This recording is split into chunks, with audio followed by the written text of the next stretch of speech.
है दोस्तों, आप देख रहे हैं हमारा यूट्यूब चैनल टेक्निकल राजधानी और मैं एक आम इंसान आपका दोस्त इरशाद।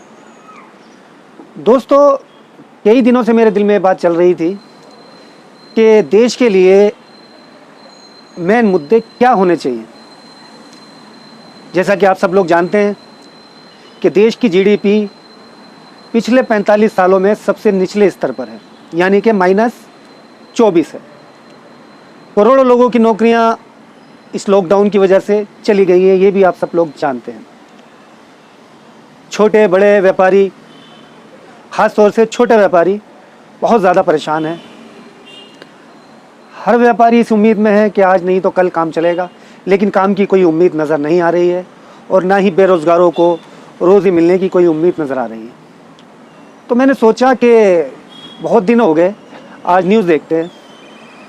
न्यूज़ से आखिर देश के हालात पता चलते हैं कि देश के अंदर क्या चल रहा है और सरकार उन बेरोज़गारों के लिए क्या इंतज़ाम कर रही है जो अपनी नौकरियां गंवा चुके हैं, या उन कारोबारियों के लिए क्या कर रही है सरकार, क्या प्लान है। ये सब देखने के लिए जाहिर सी बात है कि एक आम इंसान न्यूज़ देखता है।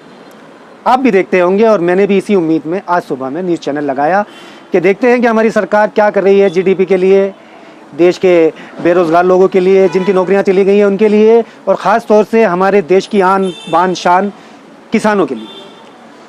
तो जैसे ही मैंने सुबह न्यूज़ चैनल लगाया, ये मैं आपको बात बता रहा हूँ सुबह 9 बजे की। एक बहुत ही मशहूर न्यूज़ चैनल है हमारे देश का, काफ़ी टाइम से चल रहा है वो। उस चैनल का नाम है आज तक।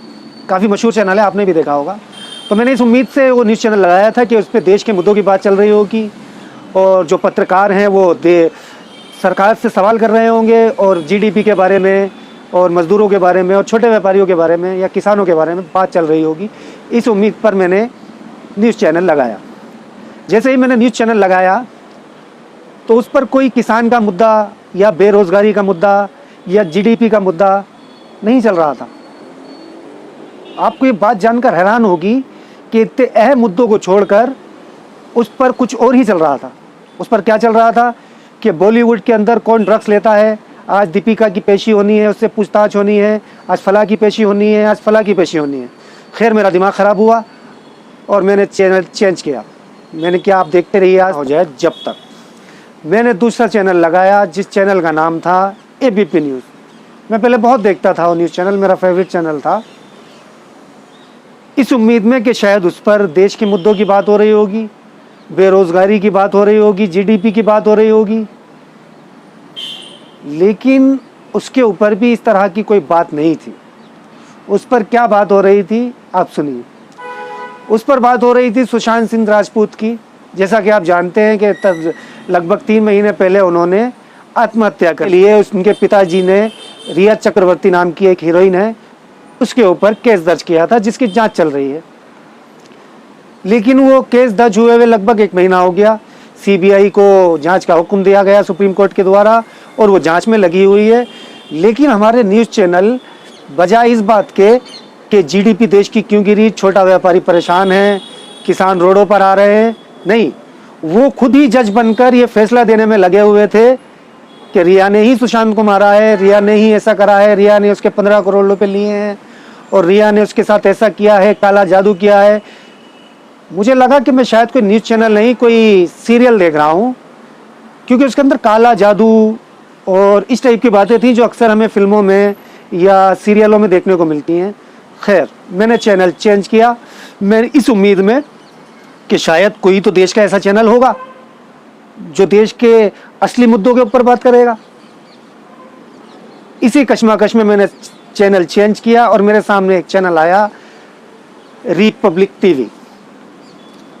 अर्नब गोस्वामी का नाम मैंने सुना था, काफ़ी दिनों से वो चर्चा में है और मैंने सुना था काफ़ी दमदार आदमी हैं, बहुत चिल्लाकर बोलते हैं, बाजू ऊपर कर कर बोलते हैं और सोनिया गांधी को इटली वाली और उल्टी सीधी बातें कहते हैं। तो मैंने सोचा शायद इनका ज़मीर जाग गया हो, तो मैंने वो चैनल देखना स्टार्ट किया।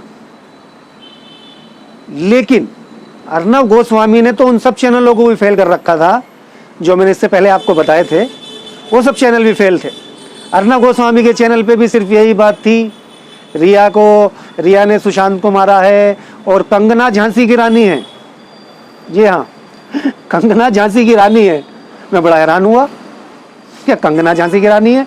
क्योंकि हम बचपन से पढ़ते हैं झांसी की रानी की बहादुरी, उन्होंने कैसे अंग्रेजों से लोहा लिया, कैसे अंग्रेजों के दांत खट्टे किए, कितनी महान थी वो हमारे देश के लिए। लेकिन बड़ा अफसोस हुआ कि कंगना को और झांसी की रानी से क्यों मिलाया जा रहा है?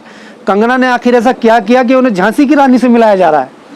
फिर जब मैंने पता किया तो मुझे पता चला कि कंगना का घर, बॉम्बे के अंदर जो घर था वो बीएमसी ने तोड़ दिया था, कुछ चक्करबाजी थी उसके अंदर। खैर बहरहाल जो भी थी, लेकिन उनका भी ध्यान इस बात पर था कि कंगना का घर बीएमसी ने क्यों तोड़ा और कंगना झांसी की रानी है, और इस टाइप के मुद्दों पर उनकी बातचीत थी।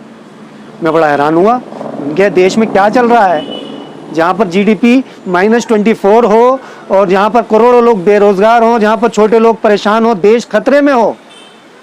45 साल के सबसे निचले स्तर पर जिस देश की जीडीपी हो और जिस देश का नौजवान नौकरी के लिए, कारोबार के लिए परेशान हो, उस देश के न्यूज़ चैनल बजाय इन मुद्दों के सरकार से ये सवाल करते, कि इस बात पर चर्चा करते कि देश की जीडीपी ऊपर कैसे लाई जाए और कैसे बेरोजगारों को नौकरियां दी जाए और कैसे छोटे व्यापारियों के व्यापार में मदद की जाए, उन्हें ऊपर लाया जाए, देश को दोबारा से पटरी पर लाया जाए, बजाय इन बातों के पूरे देश के जो खास तौर से जो हिंदी न्यूज़ चैनल है उनका सबका जोर इस बात पर था कि कंगना का घर क्यों तोड़ा, सुशांत सिंह राजपूत को रिया ने मारा।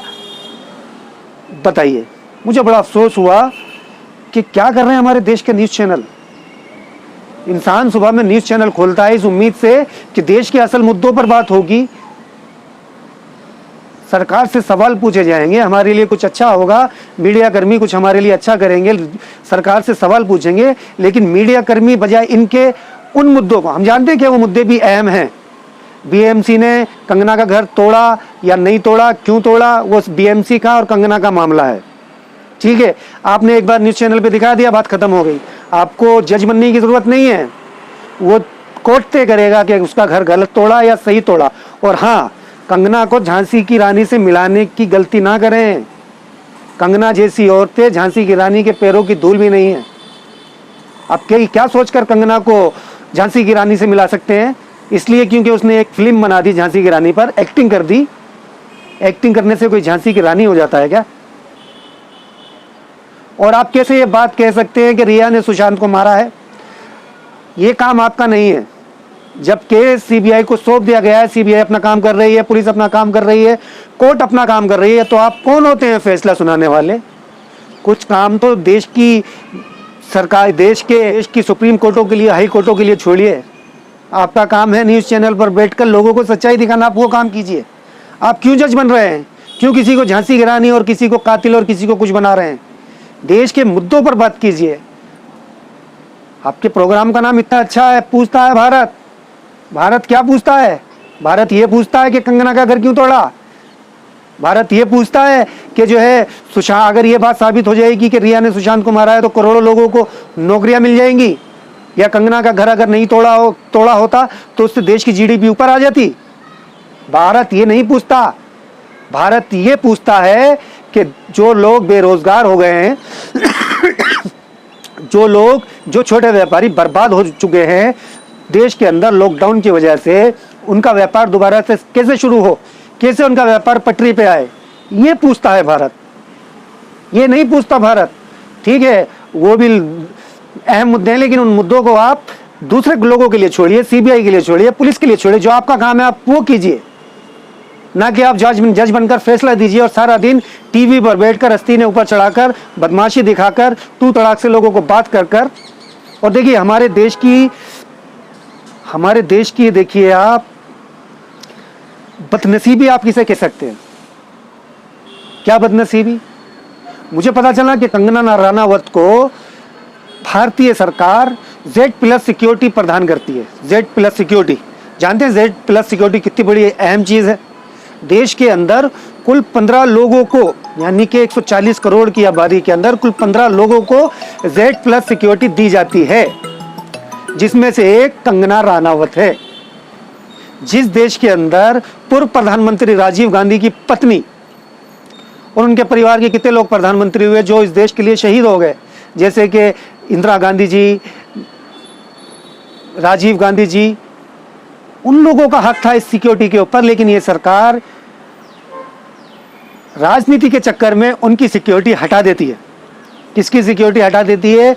उन लोगों की जिनके पूर्वजों ने इस देश के लिए अपनी जान दी, अपनी जान निछावर कर दी और इस देश के लिए शहीद हो गए। उस प्रधानमंत्री के परिवार से Z+ सिक्योरिटी, माफ कीजिएगा, Y+ सिक्योरिटी हटा दी जाती है और कंगना जैसी एक हीरोइन को, मामूली हीरोइन को Y+ सिक्योरिटी दे दी जाती है। ये सिर्फ हमारे हिंदुस्तान में हो सकता है, और खासतौर से सन 2014 के बाद। तो दोस्तों, सपोर्ट कीजिए हमारे इस चैनल को और सब्सक्राइब कीजिए, और अगर हमारा वीडियो पसंद आया हो तो लाइक कीजिए। जय हिंद।